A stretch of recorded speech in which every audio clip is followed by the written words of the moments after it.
নমস্কাৰ ছাৰ বাইদেউসকল, ৰাজ্যৰ চৰকাৰী কৰ্মচাৰীসকলৰ বাবে অসম চৰকাৰে আজি এটা অত্যন্ত সুখবৰ দিছে। যিটো সুখবৰ ৰাজ্যৰ প্ৰতিজন চৰকাৰী কৰ্মচাৰীয়ে জনাটো অত্যন্ত প্ৰয়োজন।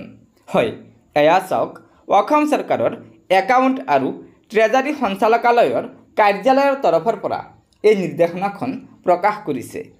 নিৰ্দেশনাখনৰ প্ৰথমতে আছে, নিৰ্দেশ অনুসৰি 1 এপ্ৰিল 2025 তাৰিখৰ পৰা কাৰ্যকৰী হোৱাকৈ ইউনিফাইড পেঞ্চন আঁচনি প্ৰৱৰ্তন আৰু ইয়াৰ ৰূপায়ণৰ সৈতে জড়িত বিষয়সমূহ অধ্যয়ন কৰিবলৈ তলত উল্লেখ কৰা সদস্যসকলৰ সৈতে এখন কমিটি গঠন কৰি দিয়া হৈছে।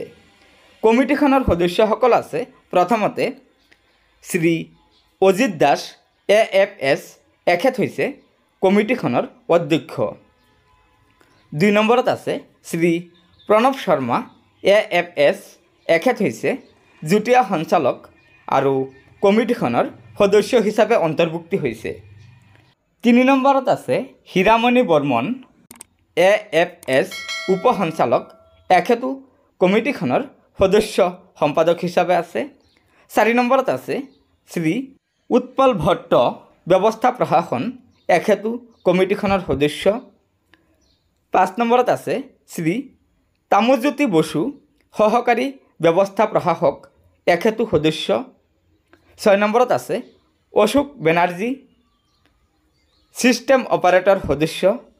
7 নম্বৰত আছে শ্ৰী গুণৰণ গগৈ বিশেষ বিষয়া NPS, এখেতো কমিটিখনৰ সদস্য। 8 নম্বৰত আছে চৰকাৰে মনোনীত কৰা ডমেইন বিশেষজ্ঞ। 9 নম্বৰত আছে অধ্যক্ষৰ পৰা অনুমতি লৈ কোঅপাৰেটেড সদস্য। তাৰ তলত আছে ৰেফাৰেন্সৰ চৰ্তসমূহ তলত উল্লেখ কৰা হৈছে। 1 নম্বৰ আছে UPSৰ ফলপ্ৰসূ ৰূপায়ণৰ বাবে UPSৰ বিধানসমূহ অধ্যয়ন কৰা। 2 নম্বৰ আছে UPS ৰূপায়ণৰ বাবে খচৰা SOP আৰু অপাৰেশ্যন মেনুৱেল প্ৰস্তুত কৰা।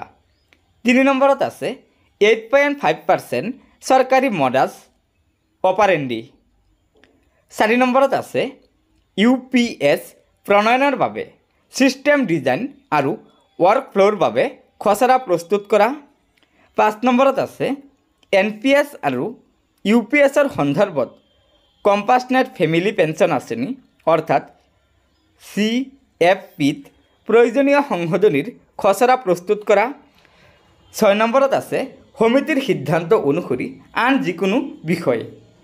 গতিকে ছাৰ বাইদেউসকল, আপোনালোকে নিশ্চয় জানিব পাৰিলে যে অসম চৰকাৰে অসমত 1 এপ্ৰিল 2025 তাৰিখৰ পৰা যাতে UPS প্ৰৱৰ্তন কৰিব পাৰে, তাৰ কাৰণে অসম চৰকাৰে উল্লেখিত সদস্যসকলৰ দ্বাৰা এখন কমিটি গঠন কৰি দিছে আৰু সেই কমিটিখনে UPSৰ সমগ্ৰ বিষয়সমূহ চালি-জাৰি চাই অধ্যয়ন কৰি তাৰপিছত অসমত UPS প্ৰৱৰ্তন কৰাৰ বাবে পৰামৰ্শ দিব আৰু সেই পৰামৰ্শ অনুযায়ী 1 এপ্ৰিল 2025 পৰা ৰাজ্যৰ চৰকাৰী কৰ্মচাৰীসকলে UPSৰ সুবিধা লাভ কৰিব।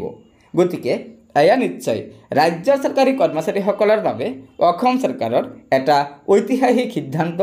গতিকে লগৰ বন্ধুবৰ্গক এই ভিডিঅ'টো শ্বেয়াৰ কৰি আজিৰ এই সুখবৰটো জনাই দিব আৰু নতুনকৈ অহা ছাৰ বাইদেউসকলে অনুগ্ৰহ কৰি আমাৰ এই চেনেলটো ছাবস্ক্ৰাইব কৰি ল'ব।